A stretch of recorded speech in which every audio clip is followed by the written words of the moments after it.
My name is Samantha, and I'm 28 years old.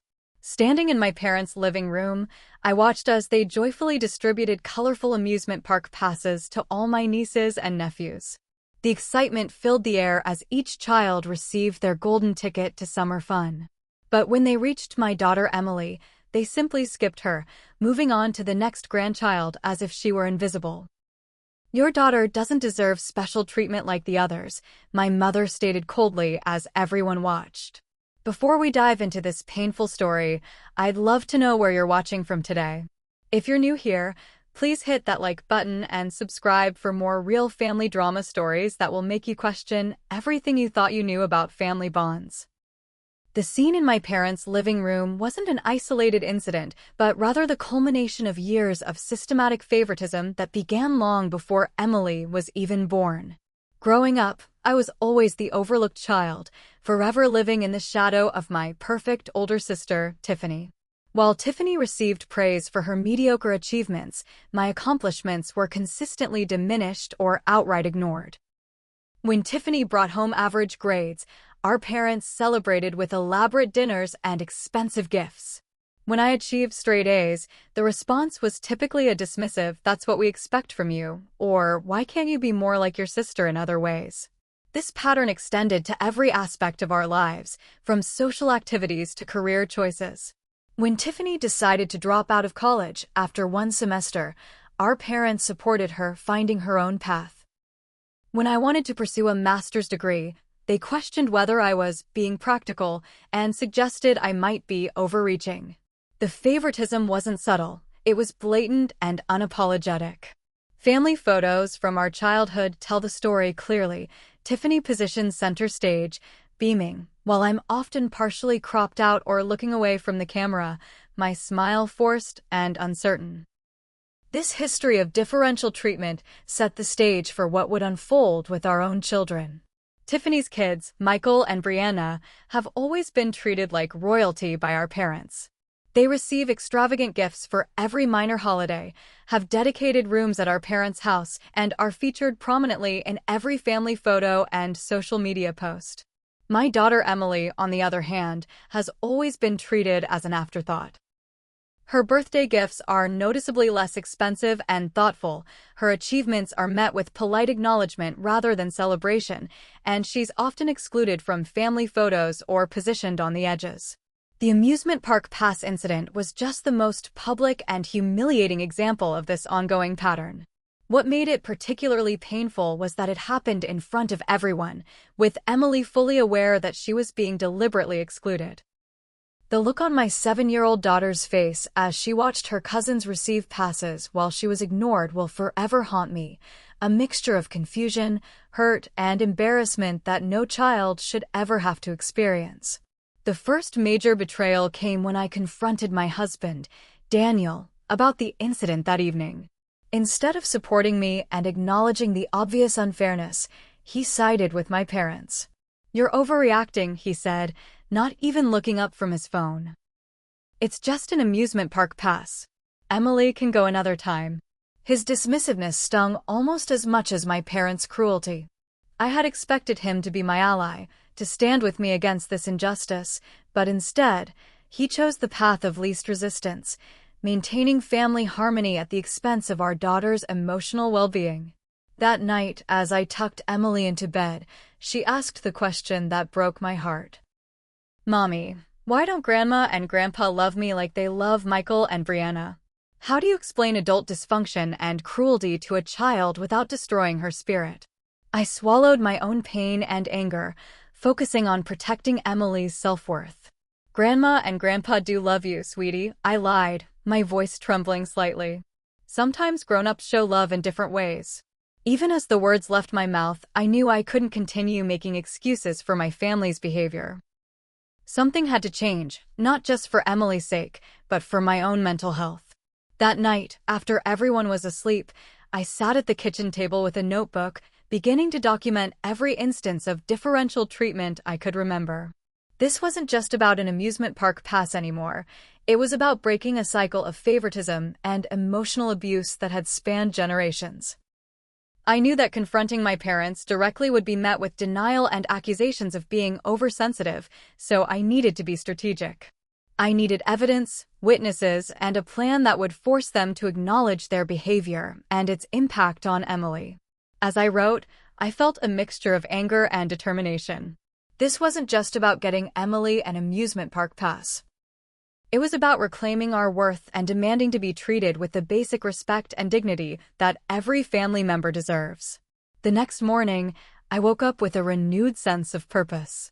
I continued documenting incidents, creating a detailed log that included dates, specific actions, witnesses, and the emotional impact on Emily and me.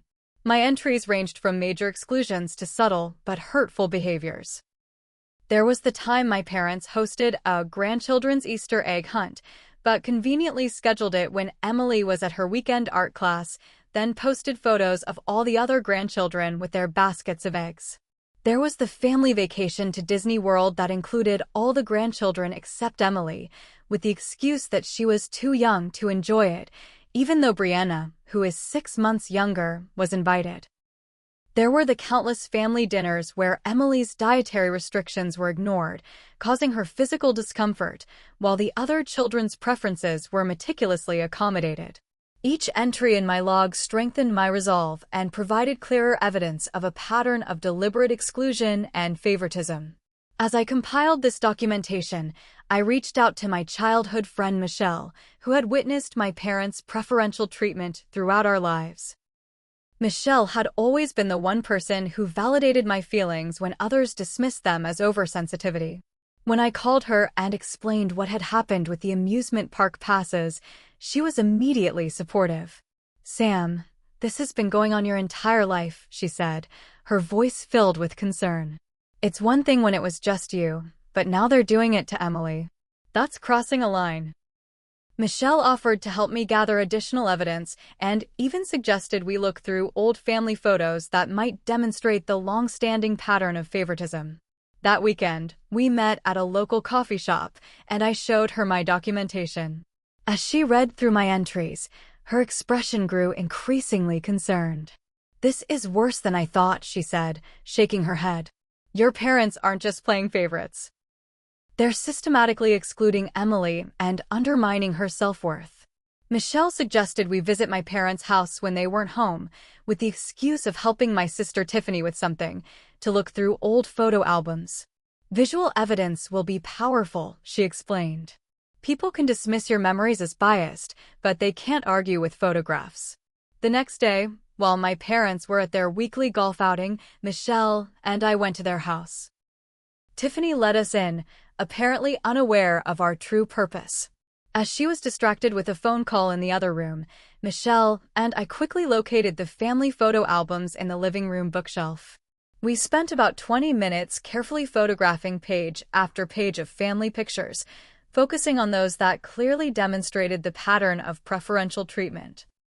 There were countless photos where Tiffany was positioned center stage, beaming, while I was often partially cropped out or looking away from the camera. In holiday pictures, Tiffany's gifts were prominently displayed while mine were barely visible. In family vacation photos, Tiffany was featured in nearly every shot, while I appeared in only a few, often in the background. As we photographed these images, I felt a strange mixture of validation and sadness. Validation because my memories weren't exaggerated or imagined. The photos clearly showed the pattern of favoritism I had experienced my entire life. Sadness because seeing the evidence so clearly made me realize just how deeply this preferential treatment had affected me, and now my daughter. Just as we were finishing, Tiffany walked back into the room. "What are you two doing with those old photo albums?" she asked, her tone suspicious. Thinking quickly, Michelle said, "We were just looking for some cute baby pictures of Sam to show her daughter Emily. You know how kids love seeing their parents as babies." Tiffany seemed to accept this explanation, though she watched us carefully as we returned the albums to their place. As we left, I felt a surge of adrenaline. We had the evidence we needed, but I knew this was just the beginning. My parents wouldn't take kindly to being confronted with their behavior, and I needed to be prepared for their reaction. That evening, as I was organizing the photographs and my documentation, I received a call from my mother. "Samantha, Tiffany told me you and Michelle were looking through the old photo albums today," she said, her voice tight with controlled anger. "Is there a reason you're digging up the past?" I took a deep breath, trying to keep my voice steady. "I was just showing Emily some pictures of when I was little," I replied, attempting to sound casual. There was a pause on the other end of the line, and then my mother said something that sent a chill down my spine. "If you're planning to cause trouble, Samantha, remember that we have ways of dealing with that. Don't think we won't limit access to Emily if we feel you're becoming unstable." The threat was clear: either drop this issue or risk losing contact with my own daughter. My parents were using Emily as leverage, just as they had used my dependence on them throughout my childhood. This was their way of maintaining control, and it was a tactic that had worked on me for years. But not anymore. After hanging up the phone, I sat in silence for a long time, processing my mother's threat. Part of me wanted to back down, to maintain peace and ensure Emily could still see her grandparents. But another part of me knew that giving in would only enable their behavior to continue and potentially worsen over time. I looked at the evidence spread across my kitchen table, the photographs, the documentation, the memories of years of differential treatment. I thought of Emily's face when she was excluded from receiving an amusement park pass, of her question about why her grandparents didn't love her as much as her cousins. I knew then that I couldn't back down. This wasn't just about me anymore. It was about breaking a cycle of emotional manipulation and ensuring that Emily grew up knowing her worth wasn't determined by her grandparents' approval. That night, I made a decision. I would confront my parents, but I would do it strategically, with evidence and allies to support me. I would no longer allow them to dismiss my concerns as oversensitivity or emotional instability. I would stand up for myself and for Emily, no matter the consequences. The following week, I requested a family meeting with my parents, my sister Tiffany, and my husband Daniel. I framed it as a discussion about improving family communication to avoid raising immediate defenses. My parents agreed, though my mother sounded suspicious on the phone. "If this is about those amusement park passes, Samantha, I don't know what more there is to say," she said curtly. "It's about more than that, Mom," I replied calmly. "It's about making sure all the grandchildren feel equally loved and valued." The meeting was scheduled for Saturday afternoon at my parents' house. I asked Michelle to wait outside in her car, ready to come in if I needed additional support or witnesses. Before the meeting, Daniel and I had another argument about my approach. "Why can't you just let this go?" he asked, exasperated. "You're going to create a huge family drama over nothing." "This isn't nothing, Daniel," I replied, my voice firm. "This is about our daughter's emotional well-being. If you can't see that, then maybe you shouldn't be there." In the end, Daniel agreed to attend, though I could tell he was still not supportive of my approach. When we arrived at my parents' house, the atmosphere was already tense. My mother was standing with her arms crossed, while my father sat in his armchair, avoiding eye contact. Tiffany was already there, looking annoyed at having her Saturday interrupted. "So what's this all about, Samantha?" my mother began, her tone impatient. "I have a bridge game at 4.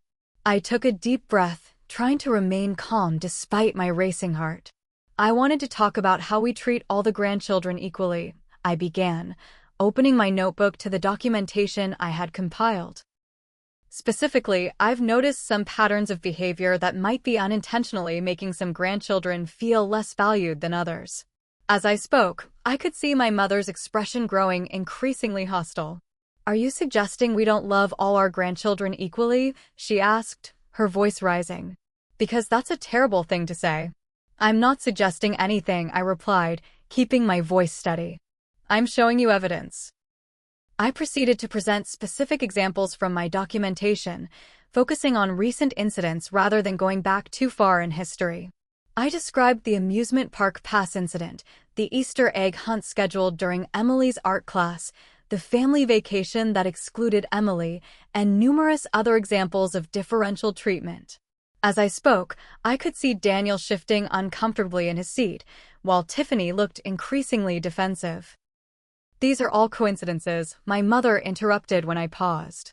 You're reading too much into things and creating drama where there is none. They're not coincidences, Mom, I replied, pulling out the photographs Michelle and I had taken. There's a clear pattern here that goes back years. I showed them the photos, pointing out how I was often positioned on the edges or partially cropped out of family pictures, while Tiffany was always center stage. I pointed out the differences in how our achievements were celebrated and how our children were being treated similarly. As I presented this evidence, I noticed my brother-in-law Mark quietly taking out his phone and recording the conversation. I didn't think much of it at the time, focused as I was on making my case. The reaction to the photographs was immediate and hostile. "How dare you go through our personal things behind our backs?" my mother exclaimed, standing up. "This is exactly the kind of manipulative behavior I'm talking about." "I didn't go through anything behind your back," I replied, trying to stay calm. "Tiffany let us in, and we were just looking for old photos to show Emily." "Don't bring me into this," Tiffany interjected. "I had no idea you were planning to use family photos against us." The conversation quickly devolved into accusations and defenses. My father, who had remained mostly silent until now, finally spoke. "Samantha, I think you need to consider whether you might be overreacting due to your own insecurities," he said in his typically condescending tone. "Perhaps some therapy would help you gain perspective." This was their classic move, pathologizing my valid concerns rather than addressing their behavior. It was a tactic they had used throughout my childhood, and I was determined not to fall for it again. "This isn't about my insecurities," I replied, my voice shaking with anger. "This is about how you're treating my daughter." The argument escalated until my mother finally stood up and declared, "I've had enough of this. Samantha, you are not welcome in this house until you apologize for your behavior and accusations." "Apologize for what?"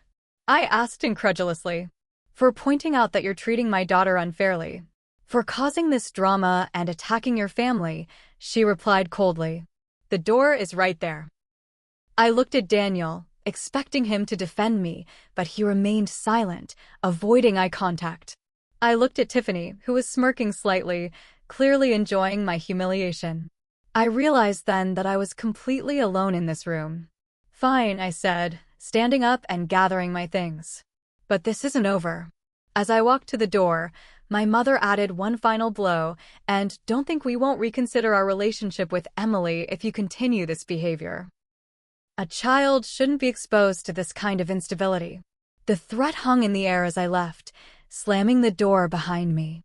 Outside, I got into Michelle's car and broke down, the stress and emotion of the confrontation finally overwhelming me. "They threatened to cut off contact with Emily," I sobbed. Michelle handed me a tissue and put her arm around me. "They won't do that," she said firmly.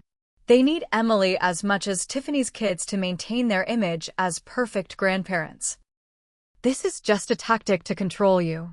As I sat there, trying to compose myself, my phone buzzed with a notification. It was a message from my cousin with a link to a video. When I clicked on it, my blood ran cold. It was the conversation from the family meeting, edited to make me look hysterical and unreasonable. My brother-in-law had not only recorded our conversation, but had edited it to remove all context and evidence, leaving only my emotional reactions and my family's calm responses. The video had already been shared in our family group chat and on social media, with comments from relatives about how unstable and dramatic I was. This was their second major attack, not only denying my concerns, but actively working to discredit me and paint me as the problem. I realized then that this was much bigger than just differential treatment of grandchildren. This was a coordinated campaign to silence me and maintain control, and they were willing to destroy my reputation to do it. The days following the disastrous family meeting were a nightmare. The edited video that Mark had shared continued to circulate among family members and even some family friends. I received text messages and calls from relatives I hadn't spoken to in years, all questioning my mental stability and criticizing me for causing drama in the family. My parents' strategy was working perfectly. They had successfully shifted the focus from their behavior to my supposed overreaction. Daniel was increasingly distant, spending more time at work and coming home late. When I tried to discuss the situation with him, he would dismiss my concerns. "You need to let this go, Sam," he'd say, not even looking at me. "You're making things worse for yourself." The lack of support from my husband was almost as painful as my parents' betrayal. I had always thought of Daniel as my partner, my ally in life, but now I realized he was more invested in maintaining family harmony than in standing up for what was right. The situation escalated dramatically 2 weeks after the family meeting when I received a call from Child Protective Services. They had received an anonymous report claiming I was emotionally unstable and potentially neglectful of Emily. The caller had described me as paranoid, obsessive, and unable to provide a stable environment for my child. I knew immediately who had made the call: my parents, with Tiffany's help. This was their third major attack, and it was by far the most vicious. Not only were they continuing to exclude Emily and discredit me, but now they were actively trying to take my daughter away from me. The CPS investigation was a nightmare. A caseworker came to our home, interviewed Emily at school, without my knowledge or consent, and interviewed Daniel separately.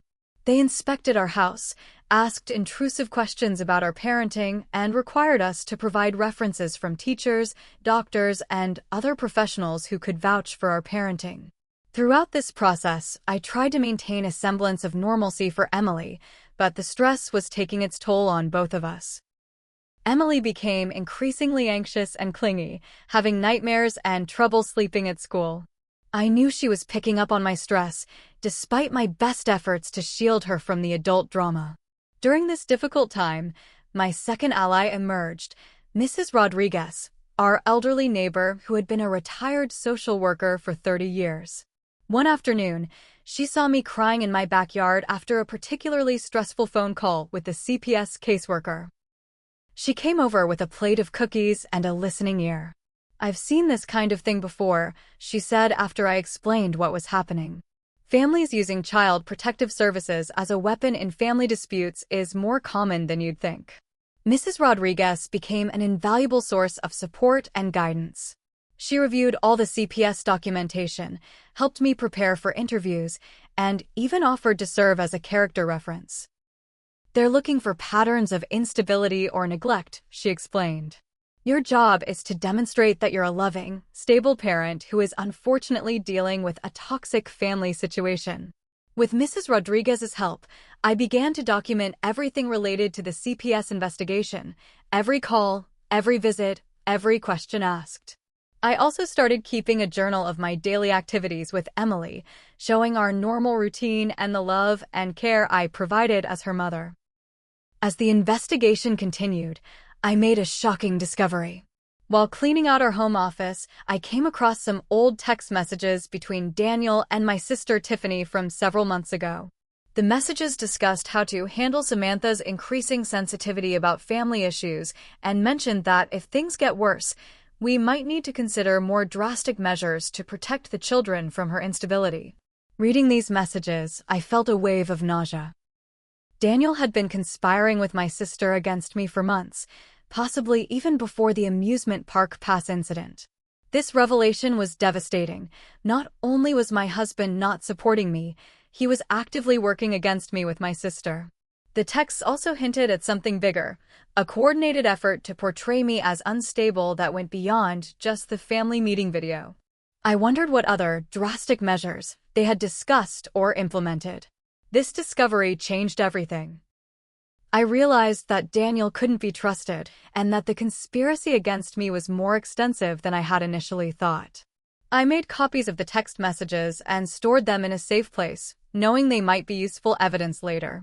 The emotional toll of the CPS investigation, combined with the discovery of Daniel's betrayal, nearly broke me. There were days when I could barely get out of bed, when the weight of fighting against my entire family felt too heavy to bear.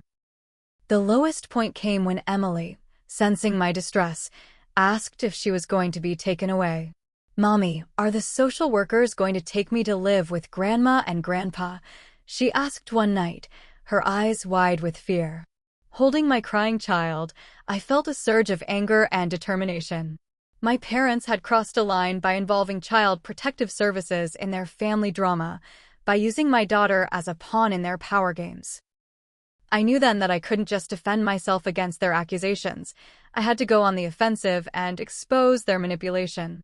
The CPS investigation was eventually closed with a finding of unsubstantiated, meaning there was no evidence of abuse or neglect. But the damage was done. My relationship with Daniel was irrevocably damaged, and I now knew the extent of my family's coordinated campaign against me. As I held Emily that night, promising her that no one would ever take her away from me, I made a decision. This was no longer just about protecting Emily from hurt feelings or exclusion.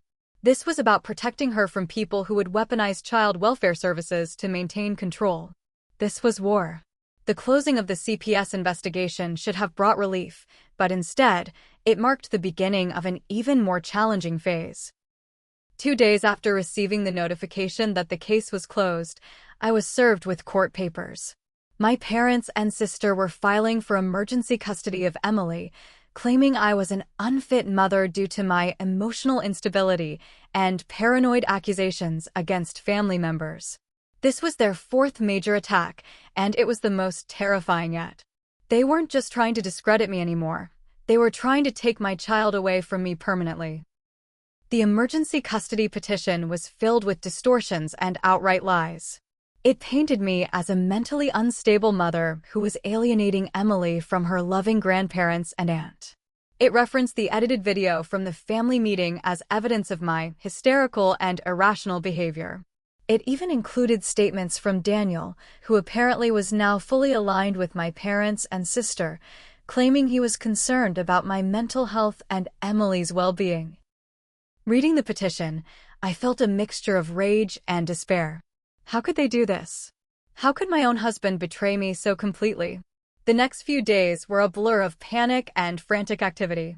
I needed to find a lawyer immediately, but the thought of a legal battle was overwhelming, emotionally and financially. I had some savings, but a custody battle could easily drain them, especially against my parents, who had significant financial resources. After several desperate calls, I found a family law attorney who agreed to take my case. Her name was Jessica Martinez, and she came highly recommended for handling difficult custody cases. When I met with her and explained the situation, showing her the documentation I had compiled, the text messages between Daniel and Tiffany, and the CPS investigation findings, she listened intently. "This is clearly a retaliatory custody action," she said after reviewing everything. "Your parents and sister are using the legal system to punish you for challenging their behavior. Unfortunately, this kind of family warfare is more common than you'd think." Jessica explained that we would need to demonstrate to the court that this was not about Emily's welfare, but about control and retaliation. She advised me to gather as much evidence as possible of the pattern of favoritism and exclusion, the coordinated campaign against me, and Daniel's involvement in the conspiracy. The financial strain of the legal battle was immediate and intense. Jessica required a substantial retainer, and I knew that fighting this case would require every resource I had.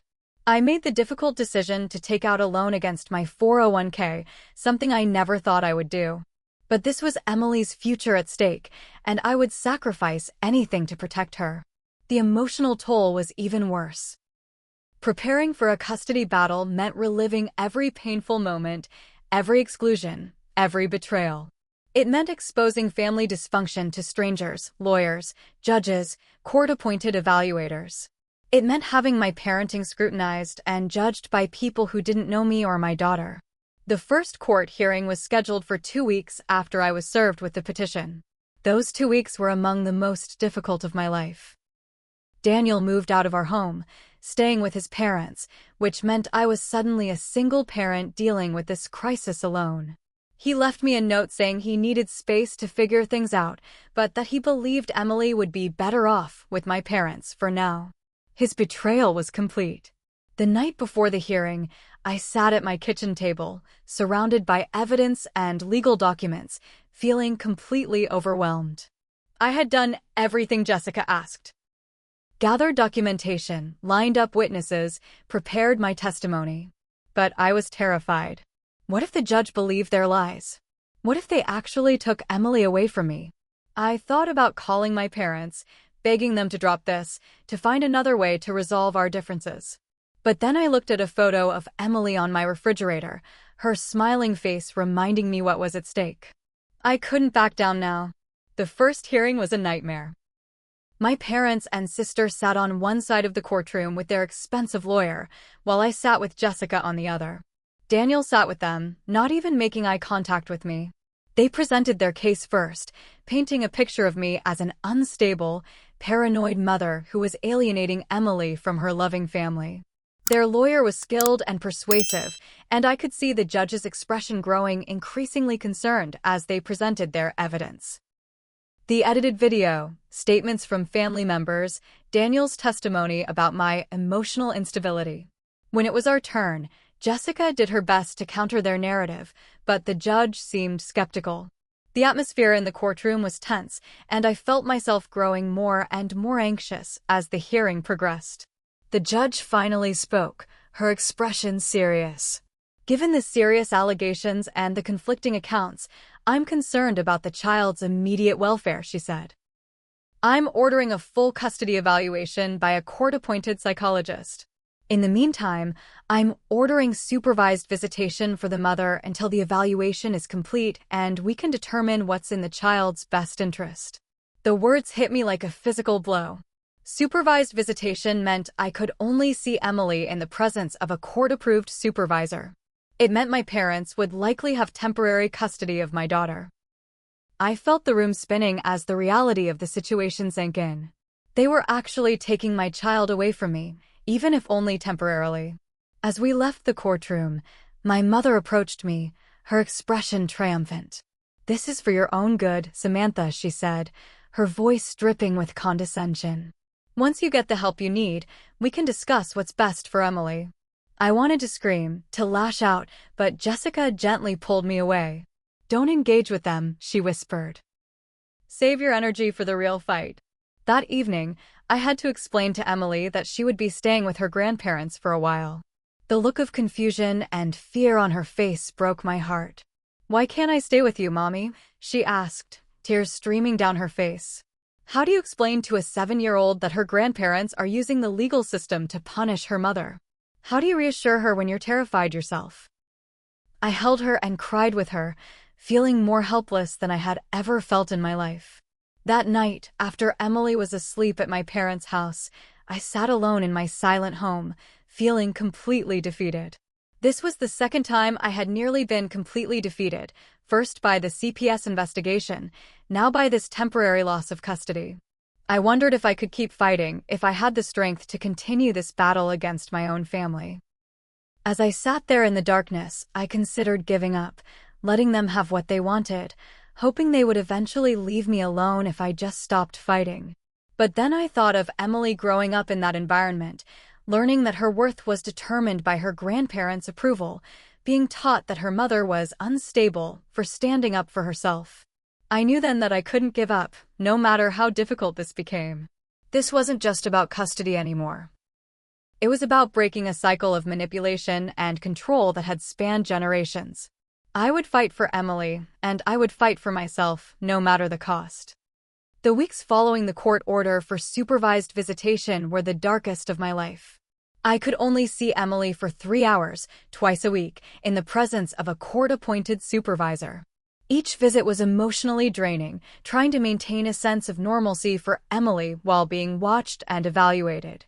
Every interaction, every word, every gesture was scrutinized and potentially used against me in the custody evaluation. My parents, meanwhile, were enjoying their temporary victory. They posted photos on social media of Emily with them, presenting themselves as the loving grandparents stepping in to care for their grandchild during a difficult time. The narrative they were crafting was clear. They were the heroes. I was the unstable mother from whom Emily needed protection. During this period, I hit my lowest point. The supervised visits were taking a toll on Emily, who became increasingly withdrawn and anxious. She seemed afraid to express her true feelings in front of the supervisor, and I could see her struggling to navigate the complex adult dynamics she had been thrust into. The financial strain was mounting as well. The legal fees were accumulating, and I had already taken out a loan against my retirement savings. I was working extra hours at my job to cover the expenses, which meant I was exhausted most of the time. The isolation was perhaps the most difficult aspect. With Daniel gone and most of my family aligned against me, I felt completely alone in this battle.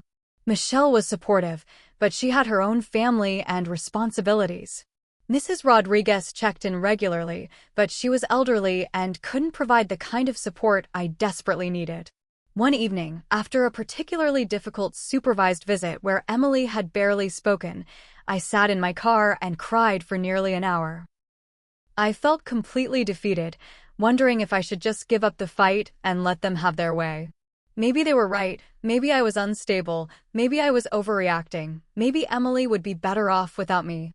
As I sat there, consumed by despair, my phone rang. It was Mrs. Rodriguez. "I know things are difficult right now, Samantha," she said, her voice gentle but firm. "But I want you to remember something. You are Emily's mother, and no court order can change that bond. You are fighting for what's right, even if it doesn't feel like it right now." Her words gave me a small glimmer of hope, but I was still deeply discouraged. "I don't know if I can keep doing this, Mrs. Rodriguez," I admitted, my voice trembling. "It's too hard, and I'm so tired." There was a pause on the other end of the line, and then Mrs. Rodriguez said something that would change the course of this battle. "I have a friend who might be able to help. Her name is Rachel, and she's a journalist who specializes in family court injustice. She's exposed cases like yours before, and she might be interested in your story." The idea of sharing my story with a journalist was both terrifying and intriguing. On one hand, it meant exposing my family dysfunction to a wider audience. On the other hand, it might be the only way to fight back against their powerful narrative. After a sleepless night, I agreed to meet with Rachel. We met at a quiet coffee shop the following day, and I spent 3 hours telling her everything: the years of favoritism, the amusement park pass incident, the CPS investigation, the custody battle. I showed her the documentation I had compiled, the text messages between Daniel and Tiffany, and the court documents. As she listened, Rachel's expression grew increasingly serious. "This is a classic case of family court manipulation," she said when I finished. "Your parents are using the system to maintain control, and they're leveraging their financial resources and social standing to do it. Unfortunately, your story isn't unique, but it is compelling." Rachel explained that she couldn't promise to publish my story immediately, as she needed to verify the facts and protect my identity. But she was interested in pursuing it further, especially if I was willing to go on record eventually. This potential media attention gave me a new sense of purpose and leverage. If my parents thought they could control the narrative within our family and social circle, they might think twice if they knew a journalist was investigating their behavior. Just as I was beginning to feel a glimmer of hope, my family launched their 5th major attack. They created a coordinated social media campaign portraying me as an unstable and dangerous mother. They shared the edited video from the family meeting along with concerned posts about Emily's welfare. They even created a Support Emily page that subtly implied I was a threat to my own daughter. The campaign was sophisticated and well executed, clearly designed to influence public opinion and potentially the court-appointed evaluator's opinion against me. Friends I hadn't heard from in years reached out with concerns about my mental health. Even some of Emily's teachers, who had previously been supportive, began to distance themselves. This was a new level of psychological warfare, and it was devastating. I felt like I was being gaslit on a massive scale, with my entire community being manipulated against me. In response to this campaign, with Rachel's guidance, I decided to create my own social media presence to tell my side of the story. I started with a simple post explaining that I was in a custody battle with my parents and that there were 2 sides to every story. I didn't share specific details initially, but I hinted at a pattern of manipulation and control. The response was immediate and unexpected. Within days, I started receiving messages from other parents who had been through similar family court battles. They shared their own stories of manipulation, of being painted as unstable parents, of fighting against family members with more resources and power. These messages became a lifeline, reminding me that I wasn't alone in this struggle. One message in particular stood out. It was from a woman named Jennifer who had fought a similar custody battle with her ex-husband's wealthy parents. "They tried to paint me as unstable too," she wrote. "They used their money and influence to control the narrative. But what they didn't count on was the power of the truth. Keep documenting everything, and don't let them silence you." Jennifer's message gave me an idea. What if I could connect with more parents who had been through similar situations? What if we could support each other, share strategies, and potentially expose systemic issues in family court? With Rachel's help, I created a private Facebook group for parents fighting what we called family court warfare. Within weeks, the group grew to over 200 members from across the country.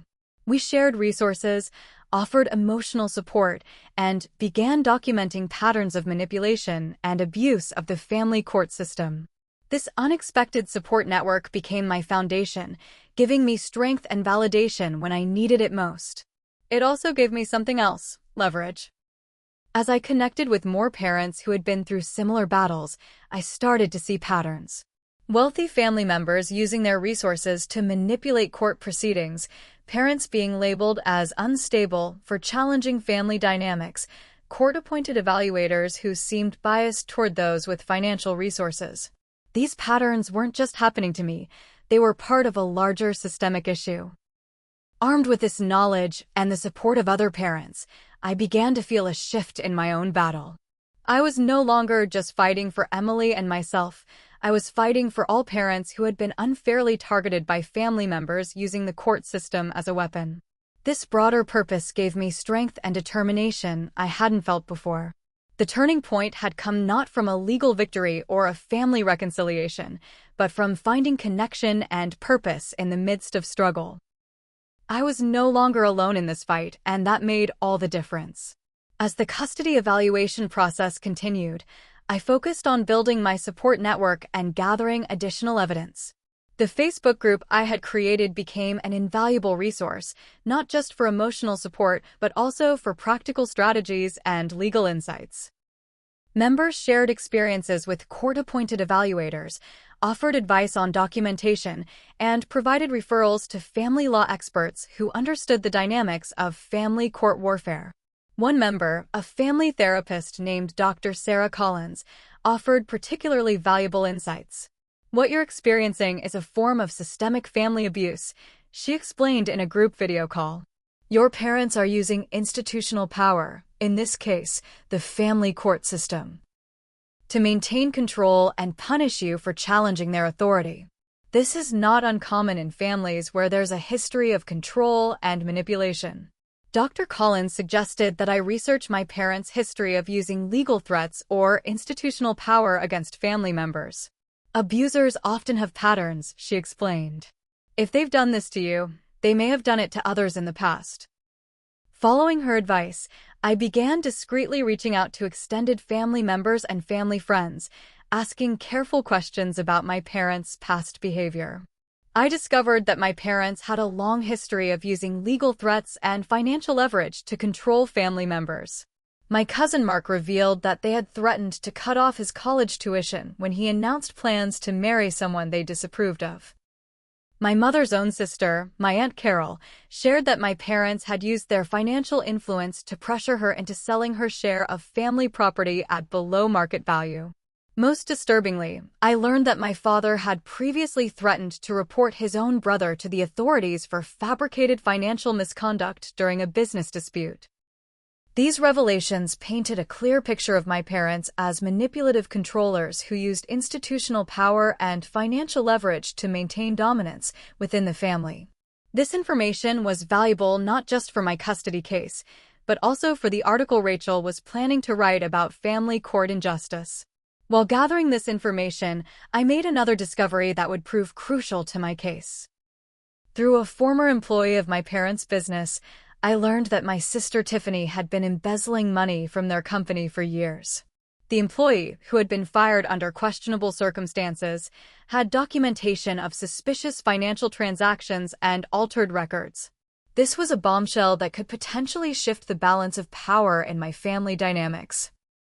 I met with the former employee, a woman named Maria, who had worked as my parents' bookkeeper for 10 years before being abruptly fired after questioning some irregularities in the company's financial records. Tiffany has been siphoning money from the company for years, Maria explained, showing me spreadsheets and financial documents. Your parents know about it, but they're covering it up to protect her reputation and avoid legal consequences. Maria had extensive documentation, including altered invoices, false expense reports, and transfers to personal accounts that didn't match business expenses. She also had emails between Tiffany and the company's accountant discussing how to hide certain transactions from auditors. This information was explosive. Not only did it reveal Tiffany's criminal behavior, but it also showed my parents' complicity in covering up her actions. This could be the leverage I needed to turn the tide in my custody battle. I made copies of all the documentation Maria provided and stored it securely. I knew this information was powerful, but I also knew I needed to be strategic about how and when to use it. As I continued gathering evidence and allies, I also focused on preparing for the custody evaluation. The court-appointed psychologist, Dr. Evans, would be conducting interviews with me, Daniel, my parents, Tiffany, and most importantly, Emily. I worked with Dr. Collins from the Facebook group to prepare for these interviews, focusing on how to present my case clearly and calmly without appearing defensive or emotional. Remember, the evaluator is looking for stability and the child's best interest, Dr. Collins advised. Focus on Emily's needs and your ability to meet them, rather than getting caught up in the family drama. I also continued documenting everything related to the case, every interaction with my parents and sister, every supervised visit with Emily, every relevant conversation. I created a timeline of events, organized all evidence systematically, and prepared detailed notes for my attorney.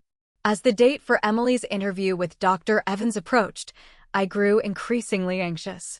I knew this interview could be crucial to the outcome of the custody evaluation. Emily had been spending more time with my parents, and I worried about what they might have told her or how they might have influenced her perception of the situation. The night before Emily's interview, I received an unexpected call from Daniel. "I need to talk to you," he said, his voice strained. "I've been doing a lot of thinking, and I'm not sure I'm doing the right thing." This was the first time Daniel had expressed any doubt about his decision to side with my parents. I listened as he explained that he had been feeling increasingly uncomfortable with their narrative and their tactics. "The way they talk about you, the way they're trying to completely erase you from Emily's life, it doesn't feel right," he admitted. "I think I made a mistake." I was cautious but hopeful. Daniel's support could be crucial in the custody evaluation, but I wasn't ready to trust him completely after his betrayal. "Why are you telling me this now?" I asked. "Dr. Evans is going to interview Emily tomorrow," he replied. "I think she needs to know that both her parents love her and want what's best for her, even if we disagree about what that is." We agreed to meet after Emily's interview to discuss how we might present a united front for her sake. This conversation with Daniel gave me a glimmer of hope that the tide might be turning. If Daniel was beginning to question my parents' narrative, perhaps others would too. The next day, after Emily's interview with Dr. Evans, Daniel and I met at a neutral location, a park near our old neighborhood. As we watched Emily play on the swings, Daniel shared more about his growing doubts. "Your parents have been pushing for full custody," he revealed. "They want to limit your visitation even further and eventually phase you out of Emily's life completely." This information confirmed my worst fears. My parents weren't just trying to win this custody battle. They were trying to eliminate me from Emily's life permanently. "I can't be part of that," Daniel continued. "Emily needs her mother, and no matter what issues you and I have, I can't support cutting you out of her life." This was a significant turning point. Daniel's support, even if limited, could be crucial in the custody evaluation. We agreed to present a united front to Dr. Evans, emphasizing our shared commitment to Emily's well-being despite our marital difficulties. As Daniel and I talked, I realized something important. My parents' tactics were becoming increasingly obvious and extreme.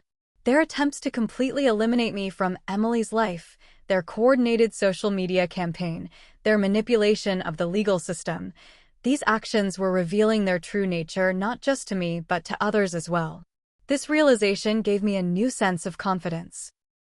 I had the evidence of Tiffany's embezzlement, the testimony of extended family members about my parents' history of manipulation, the support of the Facebook group, and now, potentially, Daniel's cooperation. I was no longer fighting this battle alone.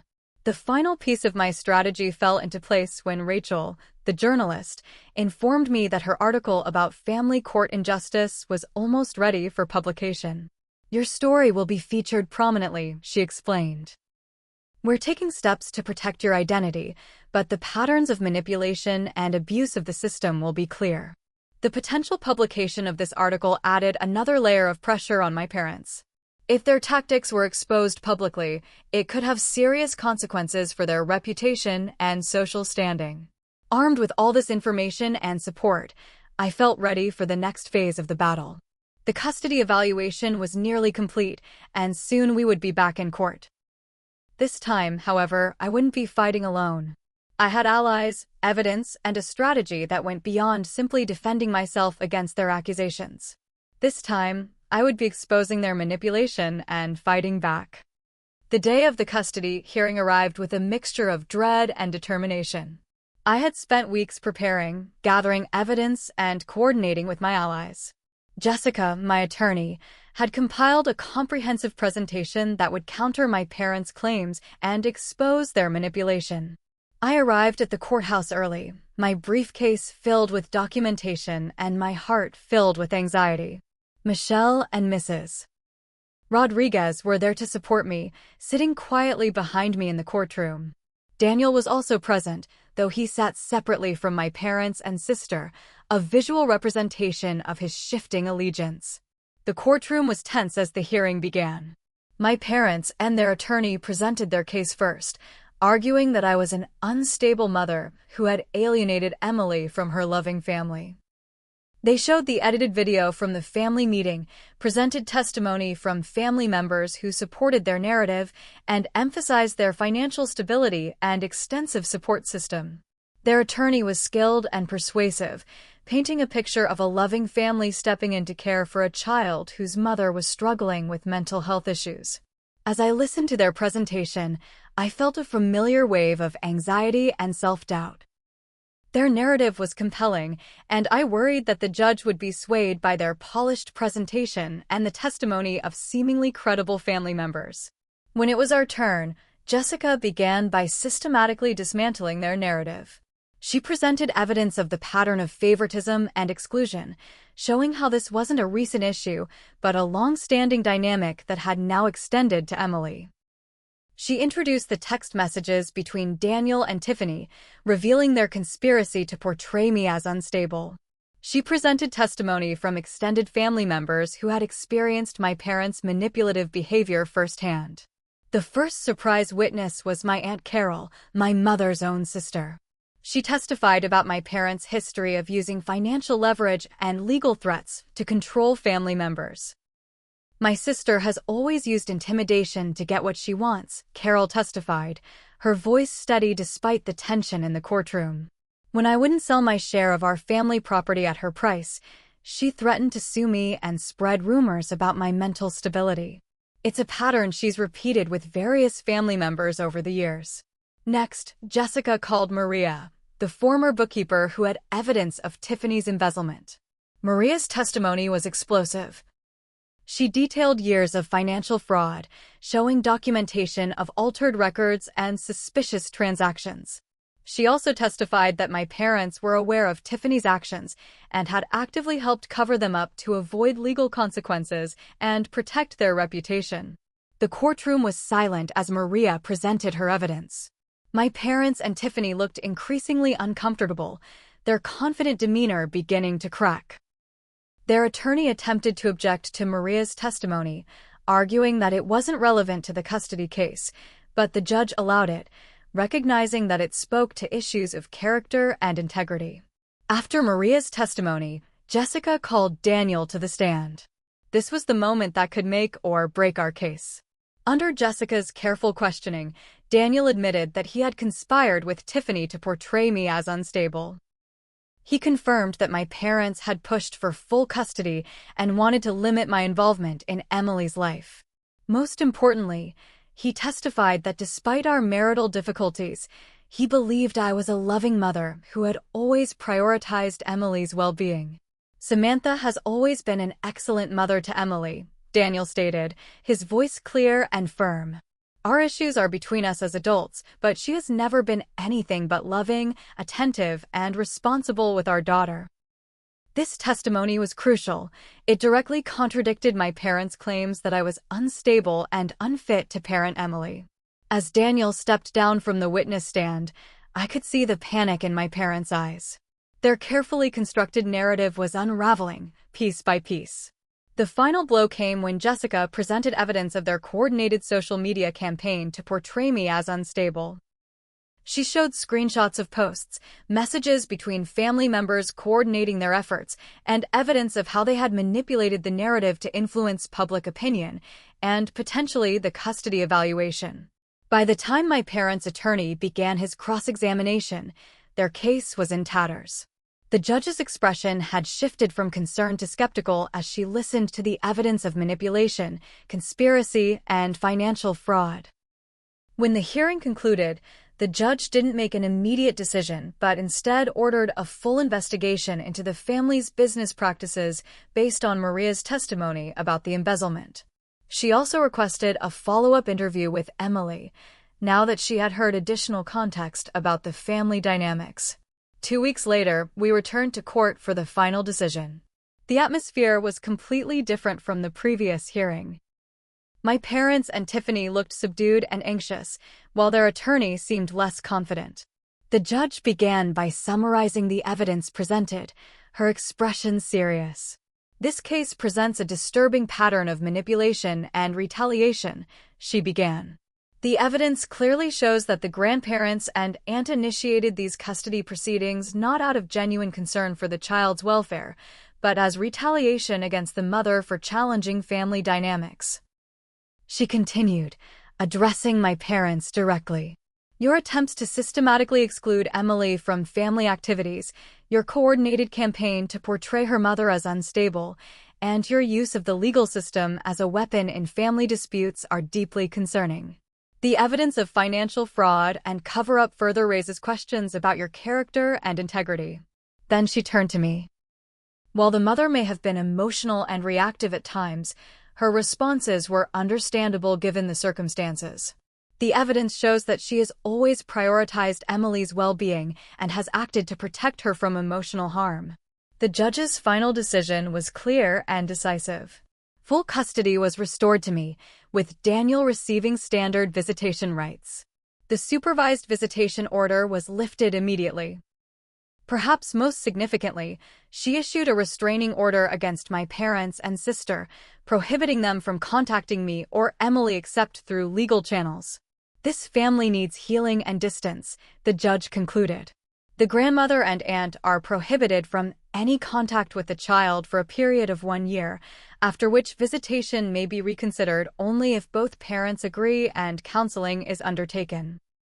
As we left the courtroom, I felt a mixture of relief, exhaustion, and vindication. My parents and sister walked ahead of us, not looking back. Daniel approached me cautiously. "I'm glad things worked out for you and Emily," he said, his voice sincere. "I'm sorry for my part in all of this." I nodded, accepting his apology but not yet ready to forgive completely. "We have a lot to work through," I replied. "But for now, let's focus on co-parenting Emily in a healthy way." That evening, when I picked up Emily from my parents' house for the last time, she ran into my arms, her face filled with relief. "I missed you so much, Mommy," she whispered, holding me tightly. As I held my daughter, I felt the weight of the past months lifting from my shoulders. We had won this battle, but I knew the healing process would be long and challenging. We had a lot of work ahead of us. Rebuilding our relationship with Daniel, processing the trauma of the custody battle, and creating a new life free from the toxicity of my family of origin. But as I looked at Emily's smiling face, I knew we were ready for this new beginning. The months following the court victory were both challenging and transformative. The immediate aftermath was filled with a mixture of relief, anger, and exhaustion. Emily and I moved into a smaller, but more comfortable apartment, creating a new home that was entirely ours, free from the memories and influences of the past. The first few weeks were particularly difficult as Emily processed the trauma of the custody battle and the separation from her grandparents. She had nightmares, experienced separation anxiety when I left for work, and asked difficult questions about why her grandparents and aunt couldn't see her anymore. I worked with a child therapist to help Emily navigate these complex emotions, learning how to answer her questions honestly while protecting her from adult complexities. Grandma and Grandpa made some choices that hurt Mommy, I explained one evening when she asked why we couldn't visit them. Right now, we need some space to heal, but that doesn't mean they don't love you. The therapist helped me understand that Emily's loyalty was divided, and that it was natural for her to miss her grandparents despite their behavior. Children have a remarkable capacity to love even those who have hurt them, the therapist explained. The goal isn't to make her choose sides, but to help her understand boundaries and healthy relationships. As Emily began to heal, I focused on my own recovery. The custody battle had taken a significant toll on my mental and emotional well-being, leaving me with anxiety, trust issues, and a lingering sense of betrayal. I sought therapy to process the trauma of the past months and to address the deeper wounds from my childhood that had been reopened by this conflict. Through therapy, I began to understand the complex dynamics of my family of origin. The patterns of control, manipulation, and favoritism that had shaped my upbringing and continued to impact my adult relationships. I learned about narcissistic family systems, about how some parents use children as extensions of themselves rather than recognizing them as separate individuals with their own needs and identities. Your parents' sense of self is enmeshed with their perception of family control, my therapist explained. When you challenged their authority by standing up for Emily, you threatened their entire worldview. Their retaliation was extreme because they perceived it as an existential threat to their identity and control. This understanding helped me reframe the past months not as a personal failure, but as a predictable response to a dysfunctional family system. It didn't excuse their behavior, but it helped me see it with more clarity and less personal hurt. As I worked through these issues in therapy, I also focused on rebuilding my social support system. The Facebook group I had created during the custody battle continued to be a valuable resource, but I also sought out local connections, joining a parents' group at Emily's new school, reconnecting with old friends who had distanced themselves during the conflict, and building new friendships based on mutual respect and support. Daniel and I worked to establish a new co-parenting relationship, attending joint counseling sessions to improve communication and create a united front for Emily's sake. We didn't reconcile romantically. The betrayal had been too deep for that, but we developed a respectful partnership focused on Emily's well-being. I let my fear of conflict and my desire for family harmony override my responsibility to you and Emily, Daniel admitted during one counseling session. I won't make that mistake again. Perhaps most importantly, Emily and I began creating new traditions and rituals that were entirely ours, free from the expectations and dynamics of my extended family. We established our own holiday traditions, created special mother-daughter outings, and built a support network of chosen family, friends who loved and supported us unconditionally. One of our new traditions was visiting an amusement park every summer, just the two of us. The first time we went, nearly a year after the amusement park pass incident, Emily looked at me with her ticket in hand and said something that brought tears to my eyes. "I'm glad it's just us, Mommy," she said, her smile genuine and unburdened. "This is more fun than going with all the cousins." In that moment, I felt a profound sense of peace and healing.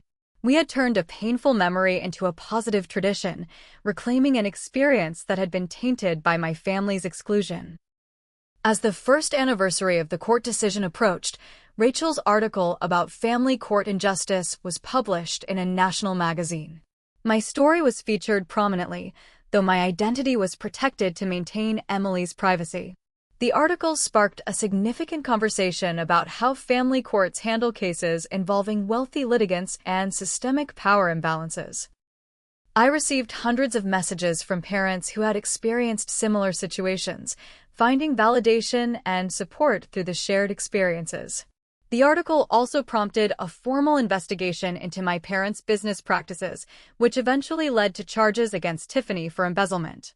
My parents faced legal consequences for their role in covering up the fraud, though their financial resources allowed them to avoid jail time.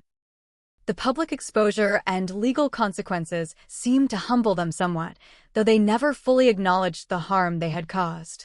Looking back on this journey, I can see how far Emily and I have come. We've built a life that is rich with love, connection, and authentic relationships. We've healed from the trauma of the custody battle and created a future that is defined not by the hurts of the past, but by the possibilities of tomorrow. The journey has taught me profound lessons about family, loyalty, and the courage required to break toxic cycles. I've learned that sometimes the most loving thing we can do for ourselves and our children is to set boundaries with those who would harm us, even when those people are our own family. I've learned that true family isn't determined by blood, but by mutual respect, support, and unconditional love. Most importantly, I've learned that healing is possible even after the deepest betrayals, and that our worth isn't determined by how others treat us, but by how we choose to respond to their treatment. As I watch Emily grow into a confident, resilient, and compassionate young woman, I'm grateful for the difficult journey that brought us here. We faced darkness, but we found our way back to the light together. Sometimes the hardest battles we fight are against those who should love us most, but in standing up for ourselves, we teach our children the true meaning of strength and self-worth. I hope my story resonates with those who have faced similar family dynamics, who have felt the pain of betrayal by those who should protect them. To anyone currently fighting this battle, I want you to know that you're not alone, that healing is possible, and that the love you have for your children is worth fighting for. Thank you for listening to my story. If you've experienced similar family dynamics or have questions about setting boundaries with toxic family members, please share in the comments below. Your stories and insights might help others who are facing similar challenges. If you found this story helpful or inspiring, please like this video and subscribe to our channel for more content about healing from family trauma and building healthy relationships. Sharing this video might help someone who needs to hear that they're not alone in their struggle. Remember, you deserve to be treated with love and respect, especially by those who call themselves family. Wishing you strength, healing, and peace on your journey.